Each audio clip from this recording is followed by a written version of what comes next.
Bonjour à tous, bienvenue sur Archilon Model Kits. On se retrouve pour un nouveau In the Box d'un modèle qui vient de sortir. Il s'agit de, alors je vais prendre une grande respiration afin d'essayer d'énoncer à peu près son nom à peu près correctement, du Panzer Cleanser Storer Rutscher, donc on appellera le Rutscher tout simplement. Donc c'est une maquette d'Aswerk qui vient de sortir là en dispo sur Oops Model, donc elle coûte à peu près 20 €, donc c'est pas très cher.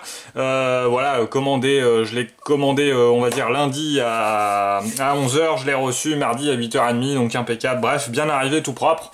Voilà, donc on va faire le petit in the box de ce petit modèle, alors sachant que, attention, c'est un reboxing, hein, donc c'est juste un reboîtage du modèle de chez Amusing Hobby qui existait déjà. Donc les grappes, normalement, c'est exactement les mêmes que sur le Amusing Hobby, c'est juste la boîte qui a changé. Donc voilà, je voulais faire un d'Aswerk, comme ça va faire un petit budget, modèle assez rapide, je pense, à réaliser. Donc voilà, il s'agit un peu d'une utopie, hein, ce blindé. En fait, c'est un prototype, tout simplement. L'idée pour les Allemands, le projet... est né en janvier 45 de faire un char rapide, très léger, 5 tonnes 5, et voilà, dans l'idée d'en faire un anti-char avec son double canon, ce qui est assez original. Voilà, c'est assez particulier hein, comme design, c'est pas banal, j'aime bien les modèles un petit peu utopiques, donc ça tombait bien. Je sais pas, il m'a tapé dans l'œil, je le trouvais sympa, voilà, je pense que c'est aussi moche que beau, voilà, en gros, très particulier, mais bon, voilà, le projet c'était fin de guerre, finalement a été avorté en avril, c'est BMW qui avait été retenu, en gros, ça n'a pas été plus loin qu'une maquette en bois, hein, donc l'image qu'on voit là c'est de la fiction, hein, il ne l'a jamais roulé ni quoi que ce soit, mais voilà, ça fera un petit modèle sympa et amusant à faire ensemble. Donc voilà, concernant la partie box, ça va, le design est plus assez sympa, bon je trouve juste le soldat un peu cheap à côté, ça fait un peu bizarre, même l'échelle, je sais pas, ça voilà, je suis pas très fan. Après sur le reste il est bien représenté, c'est assez sympathique. Sur le tour de boîte ici, on a les versions qui sont représentées qu'on va sans doute pouvoir faire, donc je crois qu'il y en a 4, on va voir la notice après. Sur le côté, on a une reprise voilà, de ce que c'est, et de l'autre côté, on a une partie en gros du modèle représenté en montage. Donc vous voyez, il est assez succinct, pas très détaillé, on va voir un peu ce que ça donne. Donc à l'ouverture de boîte, j'ai enlevé mon petit plot, c'était pour éviter les reflets, ça a l'air de plutôt pas mal marcher. Donc voilà, on se retrouve avec des petite grappe, donc on va déballer, je vais vous faire comme d'habitude, je vais vous faire tranquillement le passage de chaque grappe. Donc on a combien? Alors là, vous voyez la boîte elle est un peu petite hein, pour la grappe est un peu tordue, j'espère qu'il n'y a pas de casse. Donc voilà, première grappe, oh ça va aller vite les amis. On a en tout et pour tout 3 grappes, donc ces deux-là qui semblent être exactement les mêmes. On a une petite, voilà, des décales. Donc sachant que là c'est pareil, niveau décal on est dans de la fiction, hein. C'était une maquette en bois comme je l'ai déjà dit. Voilà, et la notice d'Aswerk avec donc les peintures MIG qui ont été représentées. Donc ça c'est pareil, on va faire le tour après ensemble. Bon a priori ils ont dû refaire la notice aussi. Donc écoutez, le temps de préparer tout ça et on se retrouve tout de suite pour la revue des grappes.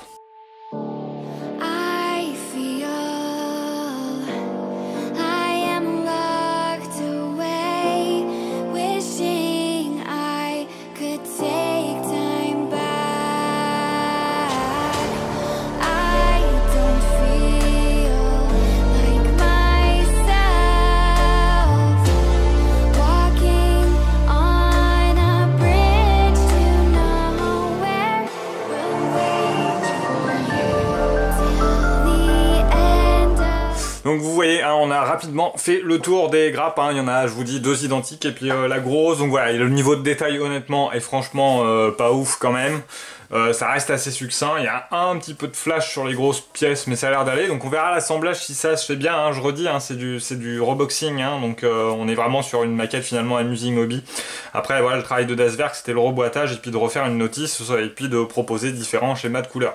Donc voilà, ça sera un montage franchement rapide, hein, je pense. Donc voilà la petite planche de décal qui est là avec les numérotations et les différentes divisions, hein, on peut faire un petit peu ce qu'on veut.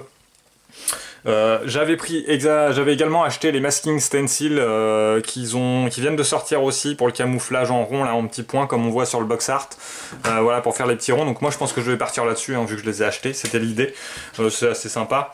Donc concernant la notice, écoutez, on va faire le tour de suite, hein, donc voilà, on a un peu le même, donc on est sur un papier pas glacé, hein, c'est un papier normal, type papier un peu imprimante. Donc voilà, on retrouve Amusing Hobby d'Aswerk. On passe tout de suite au montage. Donc voilà, comme vous l'avez vu sur la grappe, hein, ça va être très vite en 4 parties. L'échappement en 2. Donc là déjà on va avoir une belle ligne à poncer. C'est ça, je vais voir, j'espère qu'il ne va pas y avoir besoin de trop de mastic. Les fameux galets, on va monter. Alors attends, je vais peut-être zoomer un peu quand même. Tac tac tac, voilà, là ça devrait être pas mal. Après ici, bah pareil, on continue, tac tac, la partie chenille, alors B21X12, donc là il va falloir que je vois, parce qu'ils n'ont pas l'air de faire de modèle de comment ça s'assemble. Ça sera mes premières chenilles d'ailleurs. Non, vraisemblablement ils ne l'explicitent pas particulièrement, donc je verrai. Je ferai sûrement un petit point sur la vidéo sur ce sujet-là, et puis après bon, on rajoute quelques plaques, quelques accessoires. Voilà, donc il va être assez plat, hein. C'est ça qui est assez marrant, ça fait un tout petit truc tout plat, c'est ça qui me plaisait pas mal sur ce modèle-là. L'insertion des canons qui sont des canons plastiques, hein. D'ailleurs j'ai même pas vu sur la grappe. Ah oui, si, ils sont là, ok. Ouais, fallait vraiment les voir, les canons sont là en fait. Donc on verra, il n'y a pas l'air d'avoir de ligne dessus. Non, si, il y en a une. Donc voilà, comme d'hab, hein, de toute façon sur les pièces en ronde comme ça en général on doit poncer. Et puis après bah voilà, on referme la totale, on met les deux jupes.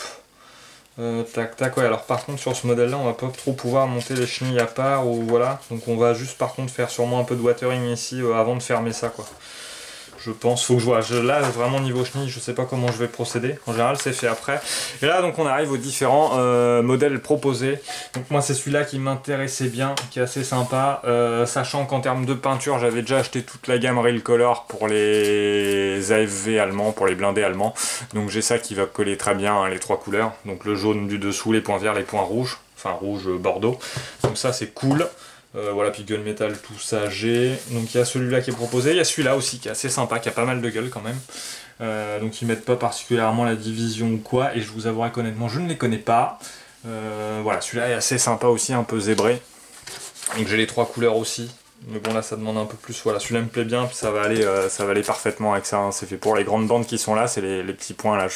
J'ai du mal à vous le montrer, c'est même moi l'œil nu, j'ai eu du mal à le voir, mais non, ouais, vous voyez légèrement que ça fait des petits ronds, mais c'est très light. Et puis le troisième proposé, bon c'est celui-là qui est finalement un côté un peu plus... Mais moi j'aime moins celui-là, c'est sûr. Donc non, nous on va partir sur celui-là. Donc écoutez, c'est un montage qui va démarrer assez rapidement, parce que je pense qu'il va être très court. Je pense même que je vais faire ce modèle-là en mode une vidéo, sûrement full build, puisque c'est un petit modèle. Je pense qu'en une vidéo, j'essaie de tenir dans les 40 minutes, on va pouvoir à peu près traiter tout le sujet, et ça sera intéressant. Il y aura pas, voilà, il y aura pas de grandes nouvelles techniques, j'allais dire, mais en fait, bon, là, ce qu'il faut savoir, c'est que la ML90 est enfin terminée, elle est derrière moi. Je viens de finir, je lui ai fait hier sa petite couche de vernis mat, il est complètement terminé, donc je suis en train de monter la vidéo également, donc elle va arriver dans la semaine. Je suis assez content et assez fier de moi pour mon premier modèle militaire à roue, enfin mon premier, on va dire blindé quand même, ça reste un blindé, donc je suis assez content, vous allez voir ça, j'espère que ça va vous plaire. Donc voilà, on va faire entre deux celui-là, et puis je reviendrai sûrement sur la vidéo de la ML, mais après je pense que je ferai la MX, mais vous allez comprendre pourquoi dans la prochaine vidéo de la ML, qui est la dernière d'ailleurs, hein. Je vais faire que 3 vidéos dessus finalement, j'ai traité tout le sujet aussi en 3 vidéos. Vous avez vu, vous allez voir, j'ai utilisé pas mal de nouveaux produits, ça va être sympa, hein. Je profite un peu là pour faire un petit point sur la chaîne.